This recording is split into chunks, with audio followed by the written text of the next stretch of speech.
मी रमेश मुकादम ग्रामोदय विचार माध्यमातून आज सोनम वांचूक यांना दिल्ली पोलिसांनी केलेला अटक आणि कॉकरोच जनता पार्टीनं दिल्ली येथील चालवलेले आंदोलन याबद्दल बोलण्याचा प्रयत्न करणार आहे। व्हिडिओ आवडला तर लाईक करा, सबस्क्राईब करा आणि फॉरवर्ड करा। कॉकरोच जनता पार्टीनं गेल्या 20 दिवसापासून दिल्ली जंतर मंतरवर शिक्षण मंत्री धर्मेंद्र प्रधान यांचा केंद्र सरकारने राजीनामा घ्यावा या मागणीसाठी आंदोलन चालू आहे। आणि त्याच दरम्यानमध्ये त्या आंदोलनात सोनम वांचूक यांनी उपोषण सुरू केले होते आणि त्यांचा आमरण उपोषणाचा 19वा दिवस होता। आणि काल म्हणजे शनिवारी पहाटे 7 वाजता दिल्ली पोलिसांनी खाजगी वेशात येऊन सोनम वांचूक यांना आंदोलन स्थळावरून उचलून हॉस्पिटलमध्ये ॲडमिट केलं आणि आंदोलन उधळून टाकल्यानं एकच गोंधळ निर्माण झालेला आहे। भारतामध्ये लोकशाही आहे का? भारतामध्ये हुकुमशाही आहे असं अभिजित दीपके यांचं म्हणणं आहे। आणि काल ज्या पद्धतीनं सोनम वांचूक यांना जबरदस्तीने पोलिसांनी दवाखान्यात उचलून नेलं, अभिजित दीपके सहित आंदोलनकर्त्यांना धक्काबुक्की झाली, त्यामुळं देशात संतप्त प्रतिक्रिया व्यक्त होत आहे। काल अचानक दिल्ली पोलिसांनी खाजगी वेशामध्ये वांचूक यांना अटक केली।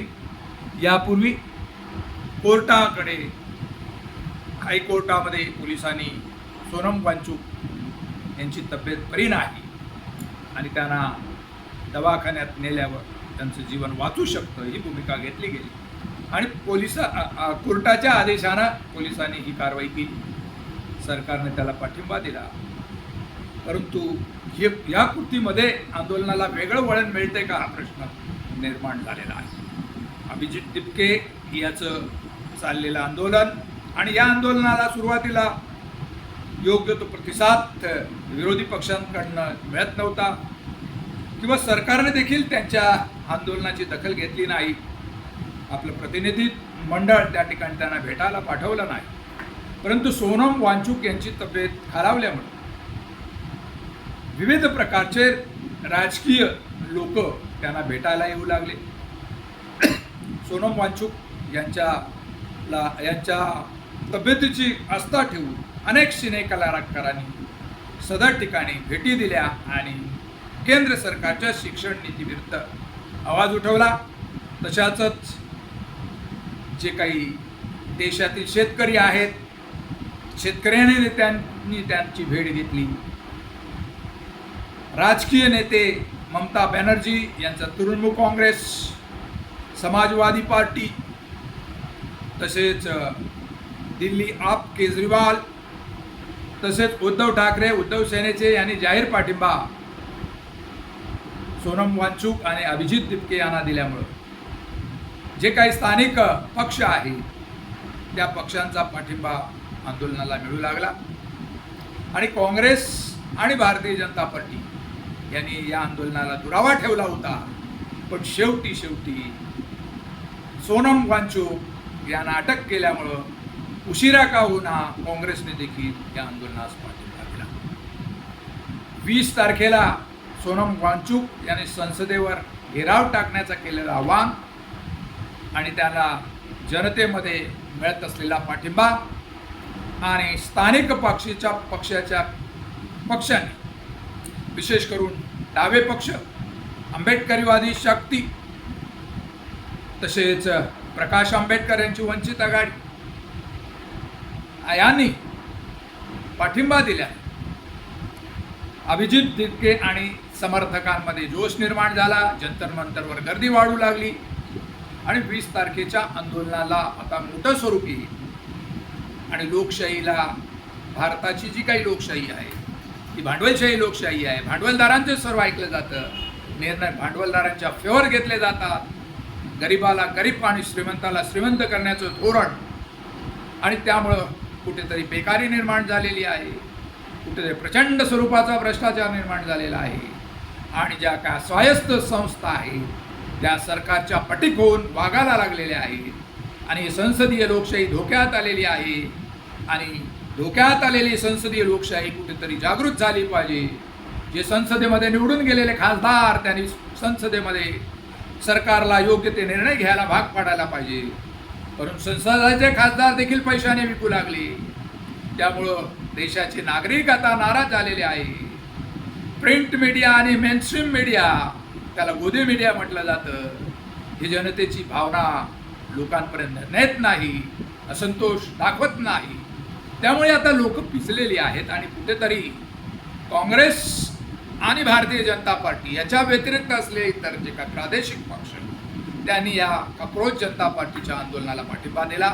डाव्या पक्षाने दिला, आंबेडकरीवादी पक्षाने दिला आणि या देशामध्ये कायम स्वरूपाची भांडवलशाही लादण्याचा चाललेला प्रयत्न भारतीय जनता पार्टीचा याला कुठेतरी छेद देण्याचा प्रयत्न केला.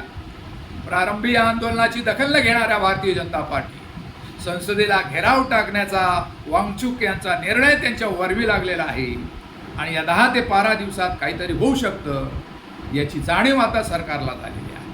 भारतीय जनता पार्टीचं सरकार डिलिमिटेशन करण्याच्या हेतून संसदेमध्ये 370 हा खासदारांचा आकडा गोळा करताना वेगवेगळ्या पक्षाला फोडाफोडी ती काही चाललेली आहे. त्यामुळे जनता विटलेली आहे आणि जनताला आता जाणीव झालेली आहे की संसदीय लोकशाही आता जर वाचवायची असेल तर आपण रस्त्यावर उतरलं पाहिजे आणि ती रस्त्याची लढाई आता चालू झालेली आहे. 7 दिवसामध्ये आता याच्यामध्ये प्रश्न सुटणार आहे. 7 दिवसामध्ये घमासान होणार आहे. प्रारंभी भारतीय जनता पार्टीच्या शहा मोदीनं हलक्यात घेतलेले आंदोलन आता उग्र स्वरूपात धारण करू लागलेलं आहे. प्रिंट मीडिया आणि गोदी मीडिया आता थोडीफार दखल या आंदोलनाची घेऊ पाहत आहे. पण खरा प्रश्न 20 तारखेच्या होणाऱ्या उद्याच्या आंदोलनामध्ये आहे आणि उद्याचा आंदोलन अभिजित दिपके आणि त्यांच्या संघटनेचा महत्त्वाचा टप्पा होणार आहे.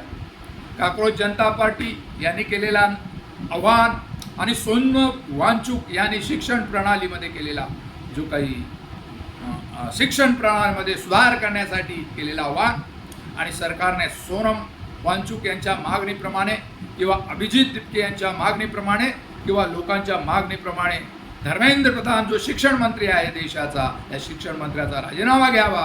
कुठेतरी सरकारने जबाबदारी घ्यावी. नीट सारख्या पेपरफुटीमध्ये होणाऱ्या विद्यार्थ्यांच्या आत्महत्या आणि त्यामुळं वाढणारी महागाई, वाढणारा भ्रष्टाचार, बेकारी आणि कामगार वर्ग, विद्यार्थी, शेतकरी वर्ग आणि येथील लोक पिचलेले आहेत आणि त्यामुळे कुठेतरी महागाई वाढलेली आहे.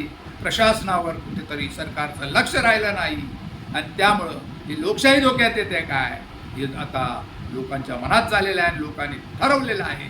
उद्या होणारं आंदोलन कशा प्रकारे होणार आहे.